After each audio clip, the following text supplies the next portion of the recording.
In this podcast episode, Ben Shapiro discusses the upcoming presidential election between Donald Trump and Joe Biden. He mentions that with Nikki Haley dropping out of the race, the final candidates are now confirmed. Shapiro highlights the contrasting strategies of the two campaigns and analyzes the strengths and weaknesses of each candidate.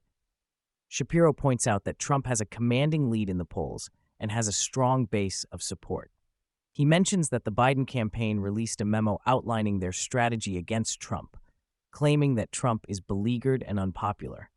However, Shapiro argues that Trump has been leading in the polls and has a strong base of support, while Biden has struggled to consolidate his coalition.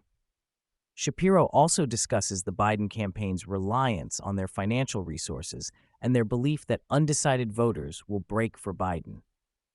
He questions this strategy, pointing out that Trump has a strong base of support and is likely to outperform Biden in the general election. Shapiro highlights the challenges faced by Biden, including his age and perceived lack of energy.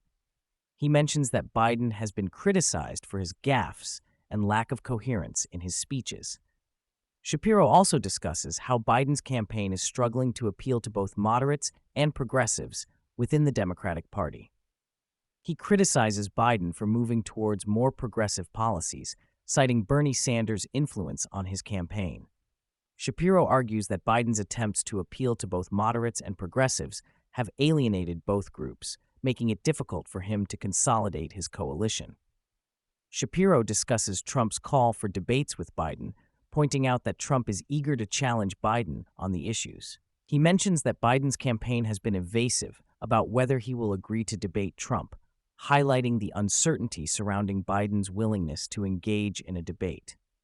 Shapiro criticizes Biden for his reliance on note cards for basic tasks, pointing out that Biden uses them for almost every human activity. He questions why Biden needs note cards for simple tasks and suggests that it reflects poorly on his ability to perform as president. He starts by talking about the State of the Union address and expresses his disdain for the traditional event, calling it monarchic and criticizing the cult-like behavior of politicians towards the president.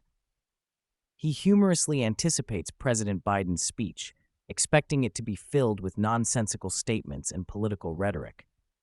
Shapiro then shifts his focus to the state of New York, where Governor Kathy Hochul has deployed the National Guard to address the rising crime rates in the subway system.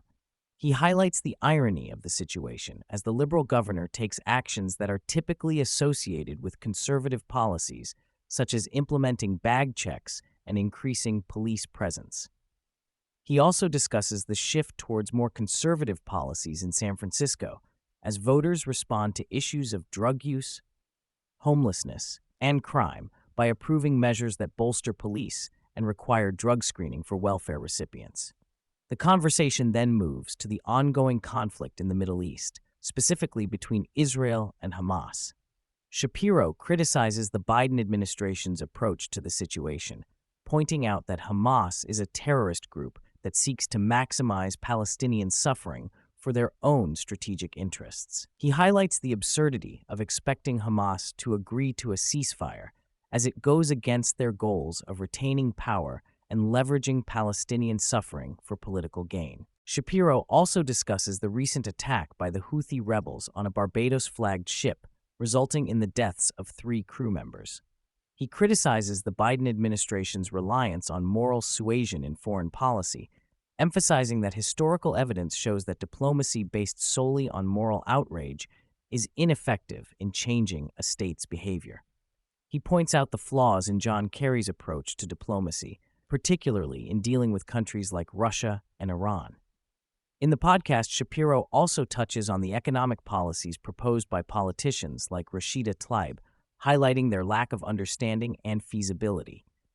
He critiques Tlaib's statements on the economy, pointing out the flaws in her arguments and the potential negative consequences of implementing her proposed policies.